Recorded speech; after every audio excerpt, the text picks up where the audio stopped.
नमस्कार, मैं उज्ज्वल सोनकर और एक बार फिर से स्वागत है आप सभी का आपके अपने YouTube channel Rudra coaching classes में।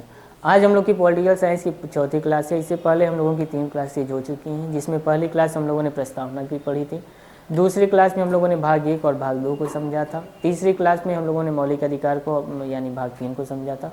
आज हम लोग की चौथी क्लास है, जिसमें हम लोग को भाग 4 नीति निर्देशक तत्वों के बारे में पढ़ेंगे।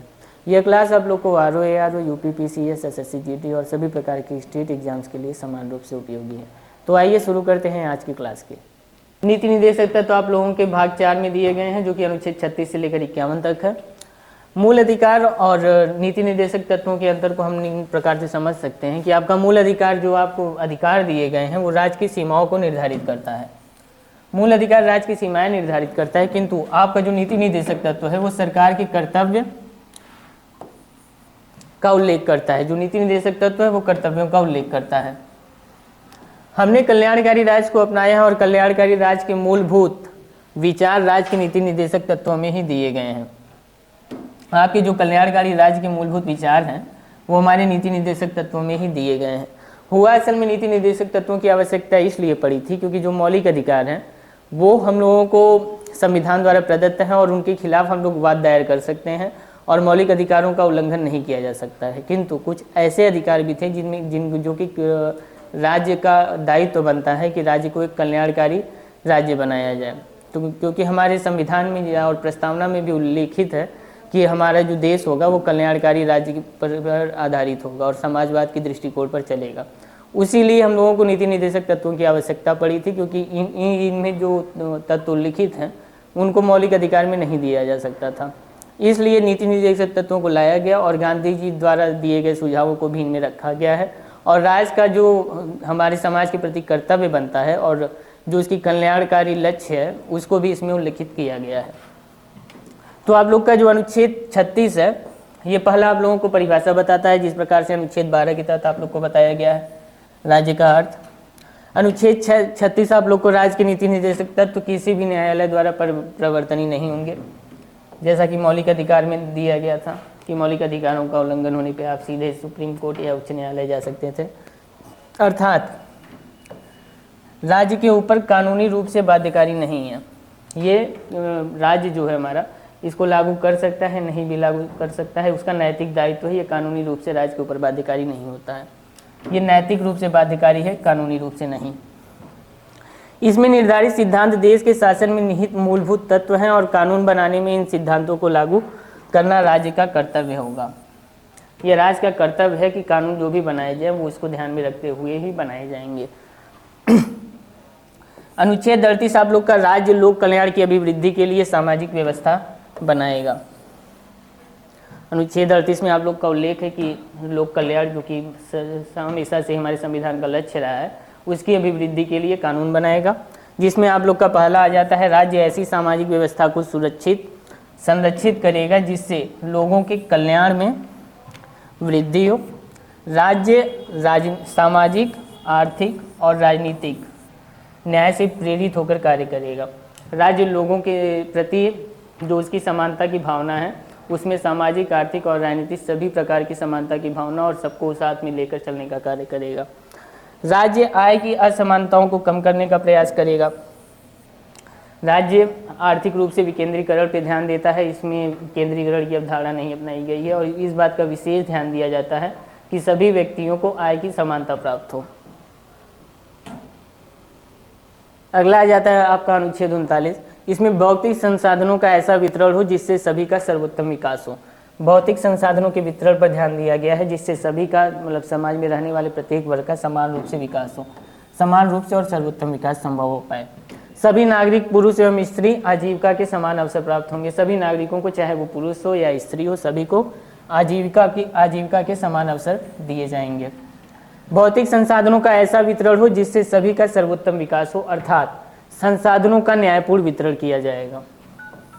इस बात पर विशेष बल दिया गया है कि जो इसके संसाधन हैं उनका सभी को समान वितरण या न्यायपूर्ण ढंग से वितरित किए जाए। संसाधन अहितकारी हाथों में केंद्रित ना हो। विकेंद्रीकरण पे ध्यान दिया गया है हमारे संविधान में। और अहितकारी हाथों से यहाँ इस प्रकार का तात्पर्य है जैसे निजी कंपनियां या निजी समूह जो होते हैं वो केंद्रीकरण की प्रकृति से धन एकत्रित करके, जैसे आप लोगों के बड़े बड़े लोग विजय माल्या और बाकी सब है, तो धन को एकत्रित करके वो विदेश में चले जाते हैं, वहाँ पे अपना विलासतापूर्ण जीवन व्यतीत करते हैं और भारत में दरिद्रता और यहाँ की परसेंट जो हमारे गरीब और गरीब, अमीर और गरीब होता चला जाता है। इसके बाद चौथा आप कहा जाता है पुरुष एवं स्त्री दोनों को समान कार्य के लिए समान वेतन दिया जाएगा। ये आप लोगों के मैक्सिमम जो आपकी परीक्षाएं होती हैं वो मुख्य रूप से डायरेक्टली इस प्रकार के क्वेश्चन पूछ लिए जाते हैं कि समान कार्य के लिए समान वेतन जो है आप लोग का किस अनुच्छेद में या किसके तहत दिया गया है। तो ये आप लोग का नीति निर्देशक तत्व में उल्लिखित है, जो कि अनुच्छेद 39 में इसका वर्णन किया गया है। श्रमिकों की शक्ति का दुरुपयोग न हो, किसी को आर्थिक मजबूरी के कारण ऐसा कार्य करने के लिए विवश न होना पड़े जो उसकी शारीरिक क्षमता या आयु के विरुद्ध हो। इसमें आपको श्रमिकों के दुरुपयोग या उनकी शोषण का विरोध किया गया है। श्रमिकों की शक्तियों का दुरुपयोग न हो, किसी को आर्थिक मजबूरी के कारण ऐसा कार्य करने के लिए विवश न होना पड़े जिससे उसकी शारीरिक क्षमता या आयु के विरुद्ध हो। उसकी आयु जो है या वृद्ध अवस्था या बचपन, मतलब कोई छोटा बालक है, तो उस चीज़ को ध्यान में रखते हुए ही उनको कार्य दिए जाए और आर्थिक असमानता या आर्थिक रूप से कमजोर व्यक्तियों का लाभ न उठाया जाए, इसका विशेष बल दिया जाता है। पांचवा आप कहा जाता है बच्चों को विकास के अवसर प्राप्त हों। सभी बच्चों को आप लोग को विकास के अवसर दिए गए हैं। ये आप लोग का शुरू प्राथमिक से शुरू में नहीं था संविधान में वर्णित, इसको बाद में जोड़ा गया था। शोषण से रक्षा की गई है और आर्थिक एवं नैतिक परित्याग से रक्षा हो, इसे आप लोग का 42वें संविधान संशोधन द्वारा जोड़ा गया था। इसके बाद आप लोग का अनुच्छेद 39 आ जाता है। अनुच्छेद 39 में आप लोग का आ जाता है राज्य लोगों के लिए समान न्याय की व्यवस्था करेगा और इसमें निःशुल्क विधिक सहायता का भी वर्णन किया गया है। राज्य लोगों के लिए समान न्यायिक व्यवस्था करेगा, इसके तहत निःशुल्क कानूनी सहायता की व्यवस्था की गई है। इसे भी आपका 42वें संविधान संशोधन द्वारा जोड़ा गया था। अनुच्छेद 40 आप लोग का पंचायती राज व्यवस्था है। गांधी जी इसके घोर समर्थक थे, वे इसको मौलिक अधिकारों के तहत रखना चाहते थे, किंतु अम्बेडकर जी से वार्ता हुई और उसके बाद इसको नीति निर्देशक तत्व में अनुच्छेद 40 में रखा गया था। अनुच्छेद 40 आप लोगों का ये गांधी जी की संकल्पना है और डॉक्टर अम्बेडकर जो थे आप लोग के ग्राम पंचायतों के संगठन का विरोध किए थे, किंतु बाद में संथानम के प्रस्ताव देने पर डॉक्टर अम्बेडकर ने इसे नीति निर्देशक तत्वों में जोड़ दिया था और नीति निर्देशक तत्वों में आर्टिकल आप लोग का अनुच्छेद 40 के तहत पंचायती राज व्यवस्था को जोड़ा गया है। अनुच्छेद 41 कुछ दशाओं गरीबी, अशिक्षा, वृद्धावस्था, बेरोजगारी, बीमारी और विकलांगता में काम, शिक्षा और लोक सहायता पाने का अधिकार देता है। इसके तहत यदि व्यक्ति की परिस्थितियां कुछ अनुचित बनती हैं या इस प्रकार की बनती हैं तो उन्हें विशेष सहायता दिया जाएगा। अनुच्छेद 42 के तहत राज्य कार्य की न्याय संगतता और मानवीय परिस्थितियों को सुनिश्चित करने एवं मातृत्व सहायता के लिए प्रावधान करेगा। राज्य कार्य की जो आप लोगों की है न्याय संगत और मानवीय परिस्थितियों को अनुकूल बनाने के लिए या मानवीय परिस्थितियों को सुनिश्चित करने के लिए मातृत्व सहायता भी प्रदान करेगा। मातृत्व सहायता आपका मेंटलिटी लीव इसमें दी जाती है और भी कई तरह के प्रावधान किए गए हैं जो आपको अनुच्छेद 42 नीति निर्देशक तत्वों के तहत राज्य का कर्तव्य होगा कि वो नागरिकों को प्रदान करेगा। अनुच्छेद 43 राज्य कृषि उद्योग के कार्य का अवसर, कामगारों के लिए निर्वाह योग्य मजदूरी उपलब्ध कराने का जो कार्य है वो राज्य का दायित्व होगा। इसके तहत आप लोग का मनरेगा भी आ जाता है, जिसमें मैक्सिमम आप लोग का 100 दिन या 150 दिन की मजदूरी का भी प्रावधान किया गया है। एवं अवकाश सुनिश्चित करने वाली कार्यदशाएं सुनिश्चित करने का प्रयास करेगा। कुटीर उद्योगों को व्यक्तिगत या सहकारी आधारों पर प्रोत्साहन दिया जाएगा। राज्य यदि कोई व्यक्ति कुटीर उद्योग, गरीब व्यक्ति है, यदि वो किसी प्रकार का छोटा मोटा उद्योग या कुटीर उद्योग स्थापित करना चाहता है तो राज्य उसको प्रोत्साहित भी करेगा। यह जो है आप लोगों का सहकारी आधारों पर प्रोत्साहन करेगा। इसके अनुच्छेद 43 से आप लोग का राज्य उद्योग के प्रबंधन में श्रमिकों की भागीदारी को सुनिश्चित करेगा। इसमें श्रमिकों की भागीदारी को सुनिश्चित की गई है। इसके तहत यह सहभागी प्रबंधन की अवधारणा है, इसे औद्योगिक लोकतंत्र भी कहते हैं। औद्योगिक लोकतंत्र से आशय यह हो जाता है कि आप लोगों को उद्योगों में जो होता है उसमें लोकतांत्रिक व्यवस्था के आधार पर उद्योगों का संचालन किया जाता है। इसे भी 42वें संविधान संशोधन 1976 के द्वारा ही जोड़ा गया था। फिर आ जाता है आप लोगों का अनुच्छेद 44। यह आप लोग का अति महत्वपूर्ण अनुच्छेद है। इसके पक्ष में आप लोग का शुरू से लेकर वर्तमान तक का विवाद का विषय बना रहा है और सरकारें लगातार इसके पक्ष में, सुप्रीम कोर्ट भी निर्देश जारी करती रहती है कि इसको लागू किया जाए, किंतु कुछ कारण ऐसे हैं जिसके वजह से इसको लागू सरकारें हमारे नहीं कर पा रही, या कुछ तथ्य ऐसे हैं जिसके वजह से इसको रोका जा रहा है। भारत के राज्य क्षेत्र में नागरिकों के लिए एक समान नागरिक संहिता को सुरक्षित करने का प्रयास करना। इसके तहत पूरे भारत में जो है आप लोगों का सभी नागरिकों के लिए एक समान अधिकार दिए गए हैं। सभी को एक समान अधिकार व एक समान संहिता प्राप्त है। इसके तहत जो आप लोगों के विभिन्न धर्म हैं, विभिन्न धर्म में आप लोगों का विवाह का, दहेज का, या उससे जो आप लोग का तलाक होता है, उसमें कई प्रावधान दिए गए हैं। यदि समान नागरिक संहिता आप लोग का लागू हो जाता है तो उसके बाद सभी के लिए एक समान कानून होगा और सभी को उसका पालन करना अनिवार्य होगा।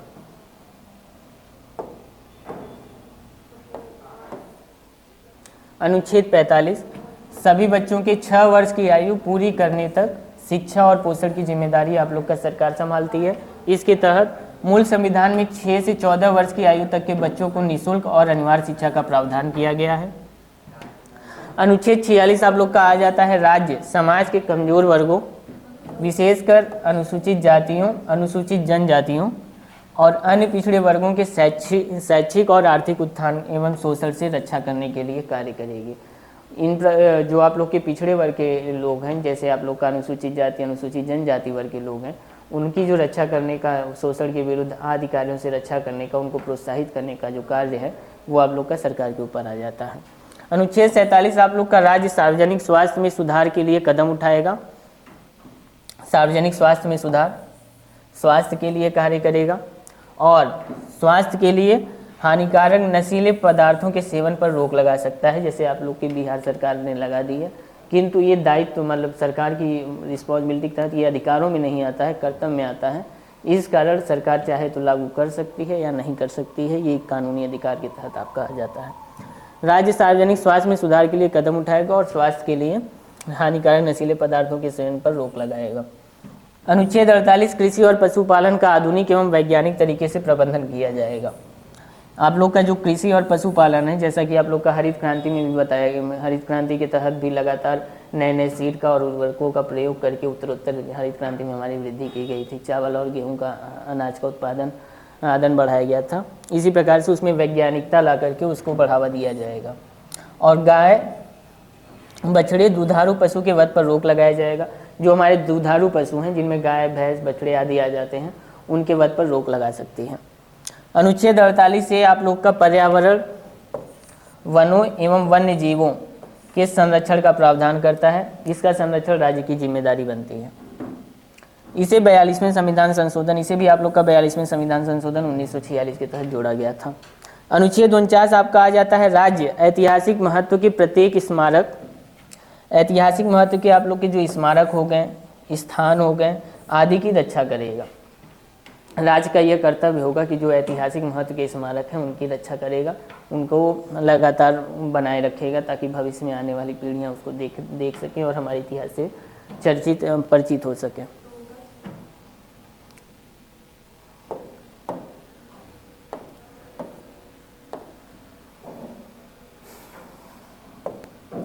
अनुच्छेद 50 राज्य लोक सेवा में न्यायपालिका और कार्यपालिका का पृथक्करण है। इसमें कार्यपालिका और न्यायपालिका के पृथक्करण को बताया गया है। अनुच्छेद 50 अंतर्राष्ट्रीय शांति एवं सुरक्षा में वृद्धि की जाएगी। अनुच्छेद 51 आप लोग का अंतर्राष्ट्रीय शांति एवं सुरक्षा में वृद्धि के लिए प्रावधान करता है। इसमें जो आप लोग का पहला आ जाता है, राज्य अंतर्राष्ट्रीय शांति एवं सुरक्षा की वृद्धि के लिए कदम उठाएगा। शांति एवं सुरक्षा की वृद्धि के लिए कदम उठाएगा। राज्य राष्ट्रों के साथ न्यायपूर्ण और सम्मानजनक संबंध बनाएगा। ये भारत की तटस्थता की नीति के तहत देखा जा सकता है कि जो अन्य देशों के साथ संबंध है, अगर युद्ध के समय भी भारत तटस्थता का पालन करता है और सभी को समान रूप से या सम्मानजनक रूप से देखता है। तीसरा आपका आ जाता है अंतर्राष्ट्रीय कानून और संधि का आदर और पालन करेगा। जो अंतर्राष्ट्रीय नियम बनाए गए हैं और संधियां जो की गई हैं उनका आदर और उन नियमों का पालन करेगा। चौथा आपका आ जाता है मध्यस्थता द्वारा अंतर्राष्ट्रीय विवादों के निपटारे को प्रोत्साहित करेगा। आप लोग देख सकते हैं, जो कि आप लोग का पाकिस्तान के साथ या चीन के साथ लगातार विवाद बना रहता है, उसका जो उन विवादों का जो सुलझाने का कार्य है इसका, वो अंतर्राष्ट्रीय नियमों के तहत रहते हुए ये करता है। राज्य की नीति निर्देशक तत्वों को निम्न भागों में वर्गीकृत करके देखा जा सकता है, जिसमें पहला आप लोग का आ जाता है गांधीवादी सिद्धांत। गांधीवादी सिद्धांत के अंतर्गत आप लोगों के पाँच अनुच्छेद आ जाते हैं, जिसमें आप लोग का पहला आ जाता है पंचायती राज का जो 40 है, 43 आ जाता है, 43B आ जाता है, 46, 47 और 48।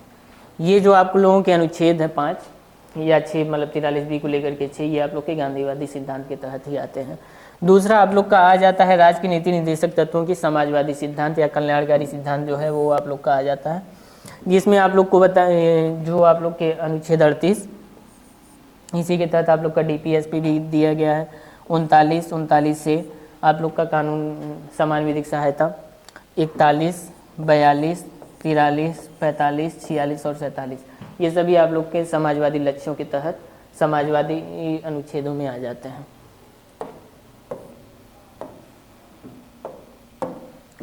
इसके पश्चात आप लोग का राज्य की नीति निर्देशक तत्व और मूल अधिकारों के मध्य संबंध है। इसमें आप लोग का जो पहला, कई विवाद हुए थे, जिसमें पहला विवाद आप लोग का चंपक देवराय बनाम मद्रास राज्य का था। इस मामले में सर्वोच्च न्यायालय ने फैसला दिया था कि मौलिक अधिकार और नीति निर्देशक तत्वों के बीच संघर्ष होने पर मौलिक अधिकारों को वरीयता दी जाएगी। इसके तहत आप लोग को मौलिक अधिकारों को वरीयता देने की बात की गई थी। इसमें कहा गया था कि यदि नीति निर्देशक तत्व और मौलिक अधिकारों के बीच कोई भी विवाद उत्पन्न होता है तो उस संबंध में मौलिक अधिकारों को वरीयता दी जाएगी और आप लोग के जो नीति निर्देशक तत्व हैं उनको नगण्य या कम माना जाएगा। फिर इसके बाद में फिर से आप लोग का जो दूसरा वाद दायर किया गया था वो था गोलकनाथ बनाम पंजाब राज्य का। ये 1967 में आप लोग का दायर किया गया था। इस मामले में सर्वोच्च न्यायालय ने फैसला दिया था कि नीति निर्देशक सिद्धांतों के कार्यान्वयन के लिए मौलिक अधिकारों से संशोधन नहीं किया जा सकता है और संसद सर्वोच्च न्यायालय के इस फैसले को बदलने के लिए 24वां और 25वां संविधान संशोधन लाई थी। इसमें यह कहा गया था नीति निर्देशक सिद्धांतों के कार्यान्वयन के लिए जो मौलिक अधिकारों में संशोधन नहीं किया जा सकता है। इसमें भी लगभग यही बात की गई थी कि यदि नीति निर्देशक सिद्धांत किसी प्रकार से कमजोर पड़ते हैं तो उनके क्रियान्वयन के लिए आप लोग का मौलिक अधिकारों में संशोधन या मौलिक अधिकारों में कमी नहीं की जाएगी।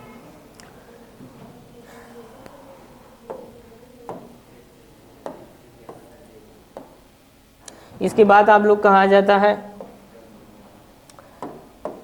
केशवानंद भारती बनाम केरल राज्य, जो कि 1973 का आप लोग का मामला है। इसमें कहा गया था, उच्चतम न्यायालय ने कहा था कि मूल अधिकार और राज्य की नीति निर्देशक तत्व एक दूसरे के पूरक है। इनमें से कोई छोटा या बड़ा नहीं है, बल्कि ये दोनों ही एक दूसरे के पूरक है।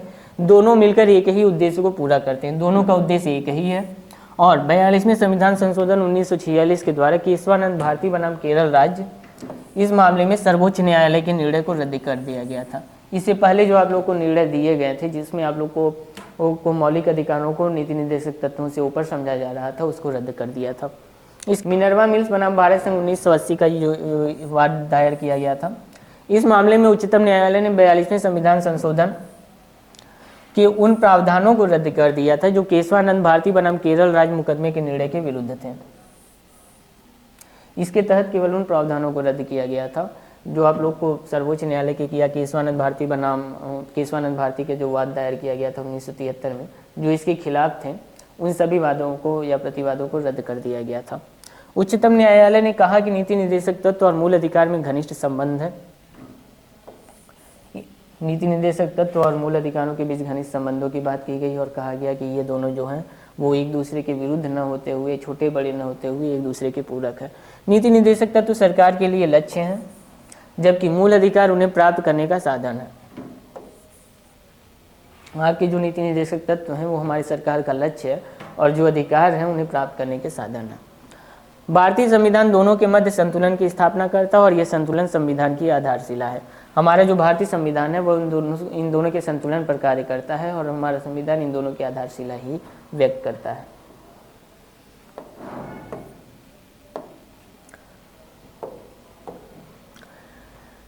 अब बात कर लेते हैं समान सिविल संहिता, जो कि आपके अनुच्छेद 44 में बताई गई है। इसके तहत इसका अर्थ है कि नागरिकों के लिए सार्वजनिक आचरण के नियम एक समान होने चाहिए। सार्वजनिक आचरण के नियम जो हैं वो समान होने चाहिए, जैसे विवाह, तलाक, भरण पोषण या गुजारा भत्ता, संपत्ति का उत्तराधिकारी इत्यादि विषयों पर सभी नागरिकों के लिए एक समान कानून या एक जैसे नियम होने चाहिए। जबकि वर्तमान समय में यह नियम धर्म पर आधारित है। वर्तमान समय में आप देख सकते हैं कि 3 तलाक हो गया या गुजारा भत्ता हो गया या संपत्ति का अधिकार हो गया, मतलब जो आप लोग के उत्तराधिकारी का अधिकार हो गया, उसमें अलग अलग धर्मों में अलग अलग प्रावधान किए गए हैं और वो अपने धर्म के हिसाब से इसको चलाने की कोशिश करते हैं। जबकि वर्तमान समय में यह निर्णय धर्म पर आधारित है। डॉक्टर अम्बेडकर ने संविधान सभा में इस बात पर बल दिया था और सार्वजनिक आचरण के नियम धर्म के आधार पर निर्धारित नहीं होने चाहिए। डॉक्टर अम्बेडकर जी ने इस बात को संविधान सभा में ही रखा था कि जो ये इस सार्वजनिक आचरण के जो नियम हैं वो धर्म पर आधारित न होकर हमारे संविधान सभा द्वारा ही निर्धारित होने चाहिए थे। कि और जो आप लोग का गोवा राज्य है वो एकमात्र ऐसा राज्य है जहाँ समान सिविल संहिता लागू है। आपके गोवा राज्य में समान सिविल संहिता लागू है। ये भारत का एकमात्र ऐसा राज्य है जहाँ पे सिविल संहिता आपकी लागू है। समान सिविल संहिता या सभी नागरिकों को समान कानून के तहत ही माना जाता है। आवश्यकता या महत्व, यह नागरिकों को सभ्य आचरण करने की प्रेरणा देता है। दूसरा, आप लोग कहा जाता है यह सभ्य समाज की स्थापना में अहम योगदान देता है और इसका जो सर्वाधिक दुष्परिणाम है वो महिलाओं के ऊपर पड़ता है। इसके अभाव का सर्वाधिक दुष्परिणाम महिलाओं पर पड़ता है। इसके अभाव में जो अलग अलग धर्म होते हैं उनके अलग अलग अपने प्रावधान होते हैं और उन प्रावधानों के तहत मैक्सिमम जो है आप लोग का अधिकतर महिलाएं ही उत्पीड़ित होती हैं। इसे लागू होने से लिंग आधारित न्याय और समता की स्थापना हो सकेगी। यदि ये लागू कर दिया जाता है तो आप लोग की जो मैक्सिमम जो इसका सबसे अधिक लाभ होगा वो महिलाओं को होगा और लिंग आधारित आप लोग का न्याय और जो समता है वो स्थापित हो सकेगी। समाज में बुराइयों को समाप्त किया जा सकेगा और तार्किक मान्यताओं की शुरुआत हो सकेगी। अभी जो धर्म के आधार पर मान्यताएं हैं उन्हीं रूढ़िवादिता के आधार पर जो निर्णय लिए जाते हैं उनके बजाय आप लोगों की जो मानसिकता होगी या सोचने की क्षमता होगी वो तार्किक हो जाएगी। या चुनौतियाँ, संविधान लागू होने के पश्चात से ही सरकारों ने इसे लागू करने की इच्छा शक्ति आप लोग को प्रदर्शित की है। संविधान के प्रारंभ से ही या जब से संविधान लागू हुआ है उसके बाद से ही समान सिविल संहिता को लागू करने की बात चल रही है, किंतु राजनीतिक सर्वसम्मति का अभाव है जिस कारण इसको लागू नहीं किया जा पा रहा है। धर्म के प्रति लोगों में कट्टरवादिता की भावना है और धर्म की उदार या तार्किक व्याख्या आप लोग को संभव नहीं हो पाती है। लोगों में जागरूकता का अभाव है। जागरूकता की कमी के कारण भी इसको लागू करने में असमर्थता दिखाई देती है। उपाय या सुझाव को देखते हैं तो लोगों में जागरूकता का विकास किया जाए, जन जागरूकता में वृद्धि की जानी चाहिए और धर्म की उदार व्याख्या, धर्म के उद्देश्य से लोगों को परिचित कराना चाहिए। धर्म का जो मुख्य उद्देश्य है शायद लोगों को उससे परिचित कराना चाहिए और लोगों को जागरूक करना चाहिए जिस कारण वो इसके महत्व को समझ सके। विभिन्न धर्मों के व्याख्याकारों के मध्य उचित संवाद स्थापित किया जाना चाहिए। जो विभिन्न धर्मों के आप लोग के लोग हैं उनके मध्य संवाद या उनके मध्य बातचीत करके भी इसका हल निकाला जा सकता है। कठोर राजनीतिक इच्छा शक्ति प्रदर्शन की जानी चाहिए और सर्वसम्मति का विकास करते हुए पहल की जानी चाहिए। राजनीतिक इच्छा शक्ति, आप लोग के जो राजनेता हैं यदि वो लोग एक बार ठान ले कि नहीं करना ही है तो वो शायद इसको हल कर सकते हैं या इस समस्या का कोई समाधान निकाल सकते हैं। के साथ आप लोगों का भाग 4 यहीं समाप्त होता है और अनुच्छेद 36 से 51 तक का जो आप लोग के अनुच्छेद नीति निर्देशक तत्व के तहत दिए गए थे वो यहीं समाप्त होते हैं। अनुच्छेद 4 मतलब भाग 4(1) अनुच्छेद 51A में आप लोग का मौलिक कर्तव्य दिए गए हैं जो कि आप लोग के मूल संविधान में नहीं थे और स्वर्ण सिंह समिति की अनुशंसा के आधार पर इन्हें हमारे संविधान में जोड़ा गया था। ये वर्तमान समय में मौलिक कर्तव्यों की संख्या आप लोगों की 11 है, किंतु जो स्वर्ण सिंह समिति की अनुशंसा थी उसके तहत 8 थे। फिर 42वें संविधान संशोधन के आधार पर इसमें 2 मौलिक कर्तव्य और जोड़े गए थे और इसके बाद 46वां संविधान संशोधन 2002 हुआ जिसके तहत आप लोग का एक मौलिक अधिकार 11वां मौलिक अधिकार हमारे संविधान में जोड़ा गया। आइए इनको विशेष तौर पे देखते हैं। जिन कर्तव्य ये आप लोग के भाग 4(a) में दिए गए हैं जो कि अनुच्छेद 51A में है। इस भाग को 42वें संविधान संशोधन 1976 के द्वारा 1976 द्वारा आप लोग का यूएसआर से प्रेरणा लेकर के जोड़ा गया था। अधिकार बनाम कर्तव्य, तो आइए अधिकारों को समझ लेते हैं। जो आप लोग के अधिकार हैं ऐसी दशाएं या परिस्थितियां या अवसर जो व्यक्ति के विकास में सहायक होती हैं, वे यह व्यक्ति के मानसिक, शारीरिक या नैतिक विकास में सक्षम होती हैं या सहयोग करती हैं। यह राज्य द्वारा उपलब्ध कराई जाती हैं। इनको राज्य द्वारा उपलब्ध कराया जाता है व्यक्तियों को या नागरिकों को। यह राज्य के विरुद्ध लोगों के दावे हैं। इसके खिलाफ आप लोग अनुच्छेद 32 और 226 के तहत सीधा सुप्रीम कोर्ट या उच्च न्यायालय जा सकते हैं। और कर्तव्य जो होते हैं वो अधिकार एवं कर्तव्य में परस्पर एक दूसरे से संबंधित आप लोग के बताए गए हैं। ये दोनों परस्पर एक दूसरे पर डिपेंड होते हैं। अधिकार के बिना व्यक्ति का विकास संभव नहीं है, किंतु अधिकार के साथ अगर कर्तव्य ना हो तो अधिकारों का आप लोग का दुरुपयोग हो सकता है। यदि अधिकारों के साथ निर्बंधन ना लगाए गए हैं तो आप अधिकारों का दुरुपयोग करते हैं, जिस कारण से आप लोग को मौलिक कर्तव्य दिए गए हैं। यह व्यक्ति का राज्य और समाज के प्रति व्यवहार है। जो आप लोग के मौलिक कर्तव्य हैं वो आपका राज्य या समाज के प्रति आपका जो व्यवहार है उसको उल्लिखित करता है। मूल कर्तव्य हमें सभ्य नागरिक बनाते हैं। यह हमें सभ्य नागरिक बनाते हैं एवं सभ्य समाज की स्थापना करते हैं। यह व्यक्ति या नागरिक को सभ्य बनाने और सभ्य समाज की स्थापना करने में अहम योगदान देते हैं। मूल कर्तव्यों की प्रकृति को समझ लेते हैं। इसकी प्रकृति किस प्रकार की है, तो ये केवल नागरिकों के लिए है। यह केवल भारतवासियों या जिस देश का व्यक्ति है उस देश के नागरिकों के लिए ही उपलब्ध है। यह कानूनी रूप से बाध्यकारी नहीं है, कानूनी रूप से बाध्यकारी नहीं होते हैं। यह मात्र नैतिक रूप से लागू होते हैं। इनकी प्रकृति केवल नैतिक होती है, अर्थात केवल नैतिक रूप से इन्हें लागू किया जा सकता है। स्वर सिंह समिति, स्वर सिंह की अनुशंसा के आधार पर ही इन्हें लागू किए गए थे।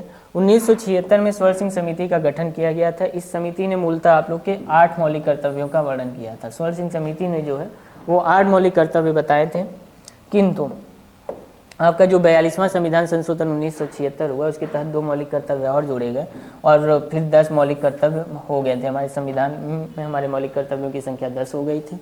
और 46वें संविधान संशोधन जो आप लोग का 2002 हुआ था, इसके द्वारा एक और मौलिक कर्तव्य जोड़ा गया था, जो था अभिभावक या माता पिता का यह कर्तव्य होगा कि वह अपने 6 से 14 वर्ष तक के बच्चों को शिक्षा प्राप्त करने का अवसर प्रदान करेंगे। ये आप लोग का 46वें संविधान संशोधन 2002 के तहत हमारे मौलिक कर्तव्यों में भी जोड़ दिया गया था। और इसी के साथ हमारे मौलिक कर्तव्यों की संख्या 10 से 11 हो गई थी।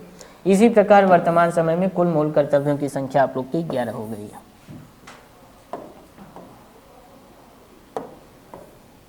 ये आप लोग के मौलिक कर्तव्य हैं जिनकी वर्तमान में संख्या 11 है, जिसमें पहला मौलिक कर्तव्य आप लोग कहा जाता है संविधान का पालन करें, उसके आदर्शों, संस्थाओं, राष्ट्रध्वज और राष्ट्रगान का आदर करें।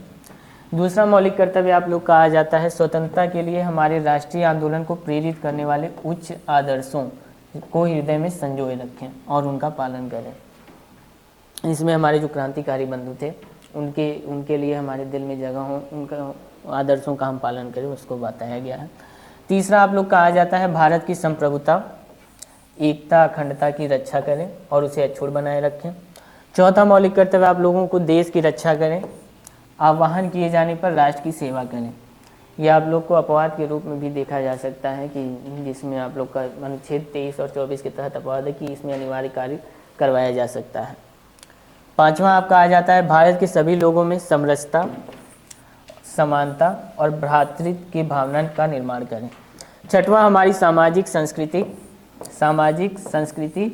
की गौरवशाली परंपरा का महत्व समझें और उसका परीक्षण करें। सातवां आपका प्राकृतिक पर्यावरण की रक्षा है और उसका संवर्धन है। आठवें में वैज्ञानिक दृष्टिकोण रखना है और ज्ञान अर्जन की भावना का विकास करना है। नौवां आपका सार्वजनिक संपत्ति की सुरक्षा, हमारे जो सार्वजनिक संपत्ति है उसकी सुरक्षा करना हमारा कर्तव्य होगा। 10वां में व्यक्तिगत एवं सामूहिक गतिविधियों के सभी क्षेत्रों में उत्कर्ष की ओर बढ़ने के सतत प्रयास करें, लगातार वृद्धि का प्रयास करें। माता पिता या 11वां आप लोग कहा जाता है माता पिता या संरक्षक द्वारा 6 से 14 वर्ष के बच्चों को प्राथमिक शिक्षा प्रदान करना और उनका मौलिक कर्तव्य होगा। ये आप लोग का 46वें संविधान संशोधन 2002 के द्वारा जोड़ा गया था, जिसके तहत 6 से 14 वर्ष के बालकों को या बच्चों को जो बेसिक शिक्षा है वो प्रदान करना आप लोग के माता पिता का कर्तव्य होगा।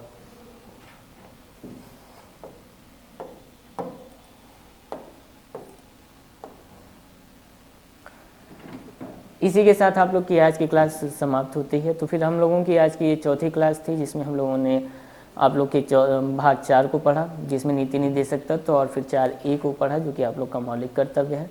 यह आप लोग की परीक्षा में एक बहुत ही महत्वपूर्ण भूमिका निभाते हैं। तो इस प्रकार से हमारी आज की क्लास यहीं समाप्त होती है। यदि आप लोग के मन में किसी भी प्रकार का कोई भी प्रश्न हो, कोई समस्या हो, तो आप हमें नीचे कमेंट बॉक्स में बता सकते हैं। आपको वीडियो कैसी लगी वो हमें नीचे कमेंट बॉक्स में ज़रूर बताइएगा। वीडियो अच्छी लगी हो तो वीडियो को लाइक कीजिए और चैनल को सब्सक्राइब कीजिए। धन्यवाद।